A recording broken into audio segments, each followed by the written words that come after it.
We have never seen the real birth certificate for Lily.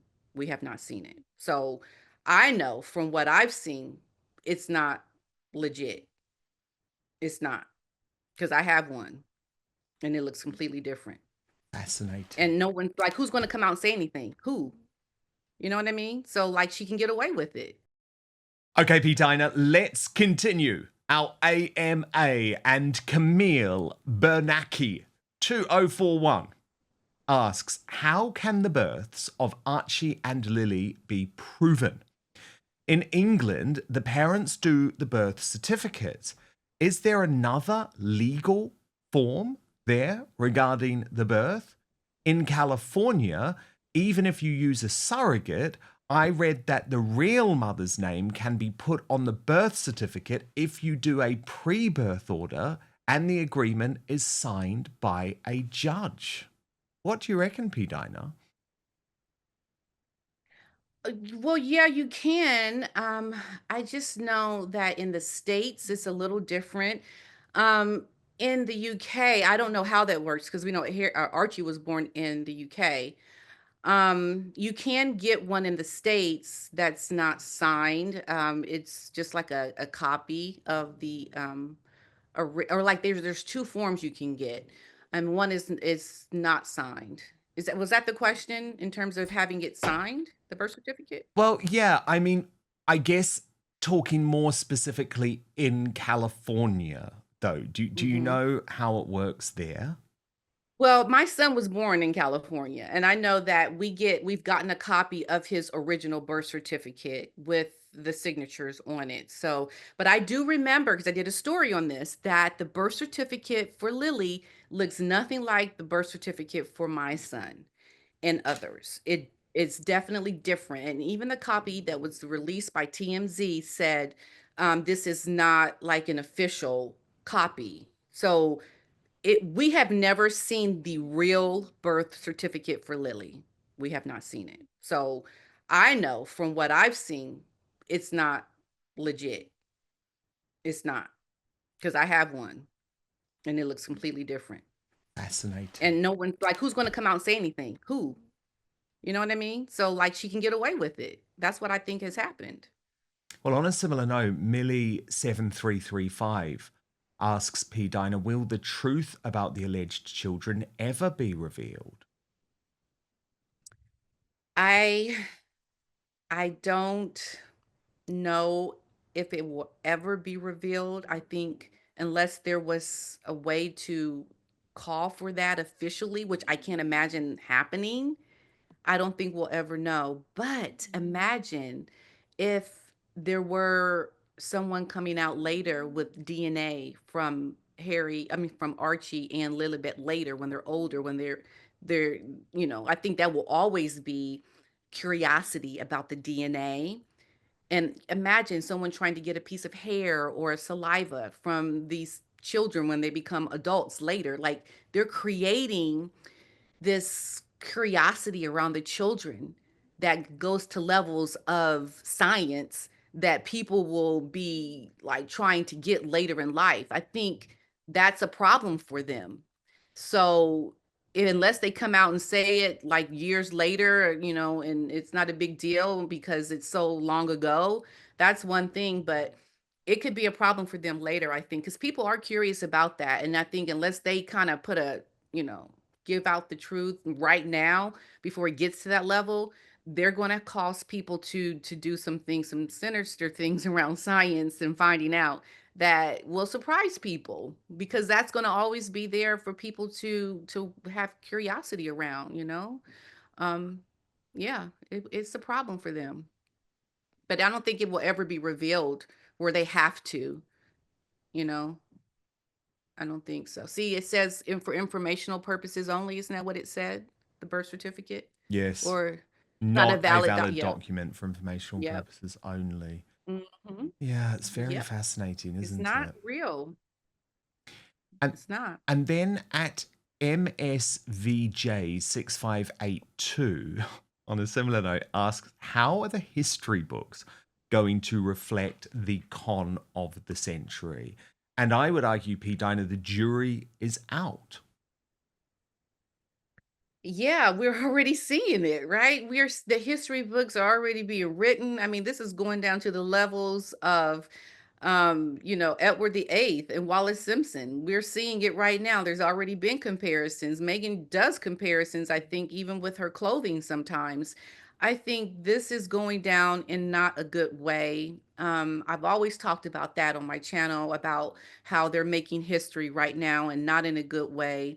It's unfortunate. And I think, it does give a bad name for Americans, I think, in general, around marrying into the royal family because we have two very public bad examples of Americans marrying into royalty. And I just wish and had hoped that Megan would be that good example, especially if she's going to try to represent as a woman of color. So I think Megan is just doing things that, unfortunately for her, it's not going to give a good legacy for her, for these children. I think it puts disdain on, the royal family in some kind of way, vicariously through Harry. And I really just hope that there is some kind of backtracking around what they've done, that they apologize because they've never done that before, which is, how can you not apologize for anything and always blaming people? There will never be redemption for them unless they learn to apologize about some of the things that they've done, which they should know are not okay. So the history books are definitely going to go down in a bad way for them, I think, and a not good thing. But that's enticing for some people to see rebels and people do what they're doing. I think Megan has just put herself in a position to not have the legacy that I think she envisions for herself. It's going to be the complete opposite. Don't you think as well, P-Dina, so much of this relates to whether Meghan and Harry are able to maintain positive relationships with their children? It's not as easy as people think when you have parents who are very controversial. I mean, we saw what happened when Brooklyn Beckham fell out with David and Victoria over his new wife. And we don't know. Obviously, the children are very young at this point, but if they raise questions in the future once they are adults and they want to know, well, why have I been denied my birthright? Did I lose the right to form a relationship with possibly the greatest ever monarch and Queen Elizabeth II and my own grandfather King Charles? If they start asking questions, I think actually a lot of the history will be determined by what happens with Archie and Lilibet in the future. Yeah, absolutely. And it was funny. I was just listening to a lady on the radio, and she was talking about that, how we don't really become curious about our parents and their life and their history till we're older, and we start to think we no longer look at them as just our parents, but we start to become curious about what life was like when they were younger. And that happens to all of us when we get older, I can imagine. And imagine what that would be like for Archie and Lilibet when they find out their relationship to the royal family. That I think will bring up so much animosity towards your parents and selfishness from them to just keep them from their royal family. I can imagine that will not be good for them. So, in all the hiding and secrecy surrounding these children, Meghan and Harry are doing something that is going to come back and bite them later in life. Most certainly it will. Because I know for myself, if that happened to me, I would not forgive my family for doing that to me. And I think they could lose their relationship with their children later in life once the children start to think critically and look at who their families are, because that's just not okay to do, especially to Thomas Markle, what he's done, like to keep them from their father in I mean their grandparent from in America. Like that just is unspeakable to do these kinds of things to your loving family members. And they won't have any close relations with people. I mean, they're going to all have fake superficial relationships with friends of, Harry and Meghan's children, but they're not going to have family. Where's the legacy and talking about your ancestors and understanding you could have been a part of this legacy that your parents kept you out of? That's going to be a hard pill to swallow for those kids later in life, but it will come to Harry and Meghan. I promise you that it will come. But first, we've partnered with Gundry MD to share this information with you. Would you believe me if I told you inside your pantry right now is one of the healthiest foods on the planet? Yep, it's true. It's not some weird trendy superfood. Spoiler alert, it's olive oil. You're probably used to cooking with it, but there are countless ways to use olive oil to help yourself look and feel younger. For example, olive oil is a natural way to help you achieve a more youthful appearance. Besides helping you look younger on the outside, it's a fantastic tool for your insides as well. According to Dr. Stephen Gundry, a famous cardiothoracic surgeon, nutrition expert, and health advocate, you should get as much high quality olive oil into your daily routine as possible, whether it's taking a shot of it daily or keeping a bottle of it in your bathroom medicine cabinet. But what kind of olive oil is best for your health? Well, any olive oil can give you some benefits, but if you're looking to get the best results, it matters a lot which one you pick. The olive oil industry is huge. You can tell by the number of olive oil brands you see at the grocery store, and you can bet they're not all made with the consumer in mind. And many brands may even cut corners one way or another to increase profits. When Dr. Gundry came to this realization, he was appalled. But some olive oils are so powerful, it may only take a few tablespoons a week to see these incredible health benefits. So, how can you tell between an olive oil that can be a health booster and which one isn't up to par? Well, in an effort to answer that question, Dr. Gundry has decided to take a stand and release his personal research and findings. This video has gone viral since its release, and it's important you see it so you can start benefiting immediately. You can watch the video right now by going to getolive1.com/outspoken or by clicking on the link in the description box below. That's getolive1.com/outspoken, or just click on the link in the description box below. That's probably easier. People who have taken his advice have shared their results with him, saying the olive oil they bought after learning his simple rules has helped change their lives. So make sure you go to getolive1.com/outspoken or click on the link in the description box below this video. But now, back to the show. Interesting question here from Bernie Daly, who asks, where is Meghan's niece that she could not take to her wedding? I thought she would invite her over for tea. Nobody is talking about her. And this is Ashley Hale, the daughter of my friend Samantha Markle. And the thing is, P-Dina, I feel like Ashley was just used by Meghan. She was the big reveal in the Netflix reality series, the big FU to Sam. But actually, it feels like she's just been tossed aside now. No invite or feature on With Love Meghan. Yeah, she's been tossed aside. I mean, you think about the excuse also that she gave Ashley about not being able to bring her to the wedding and how people have spoken out that that was not true. I'm sure Ashley knows now from other people saying that it was never told to Meghan that she could not bring Ashley to the wedding. And Meghan used that woman, Ashley, for her own show to have this big reveal. And Ashley fell for it. But I think she's starting to question a lot of that. And, Samantha, I'm sure, wants to have a relationship again with her daughter. And Ashley's relationship to Samantha will be a lot stronger, I think, later once she realizes, Ashley, that Meghan used her. So I just can't understand when you see that happen to somebody, people on the outside. What insight does that give you about the kind of person that Megan really is? To use this woman like that, to then disregard her, because we don't see her. We don't see her on the As Ever or brand. We don't see her using the products. We don't see her, in the on the show that she did. I mean, if she was going to have a show with family and friends, wouldn't Ashley have been the next person to ask to be on that show? The Netflix show? Well, maybe she will be in the second season. I don't know, but we haven't seen her yet. So I think it's very revealing to the kind of person Megan is that she only used this woman for this big moment on her show Netflix and then disregarded her. Yet again, that's what Megan is known for doing, disregarding people.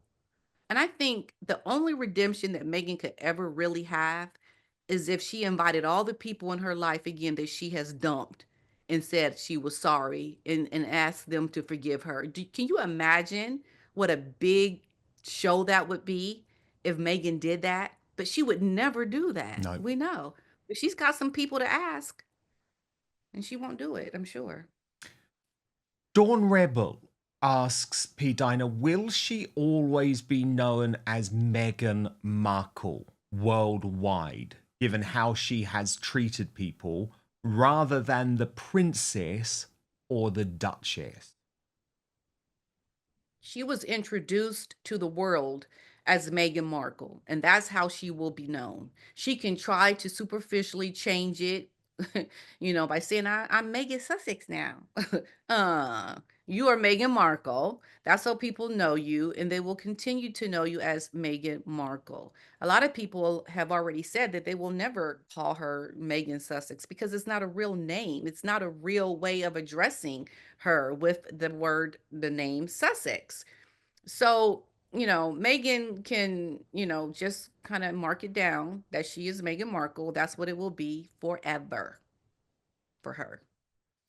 Beach Girl 6790 asks, on a change of tone, P-Dina, if you could describe fashion of the various royal ladies, is there a common theme with a royal look?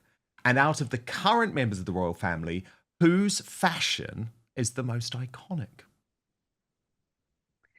Well, I think the look for all the royals definitely is at another level because I mean it has to be the royalty, right? But I think Diana and Catherine, to me, have had the best dress in terms of how they present their clothing with their body styles. I remember as a young girl looking at Diana's fashion and just being fascinated with the clothes because they just looked so expensive and they just fell on her body so beautifully. And I just that's one of the things that I really admire was her clothing.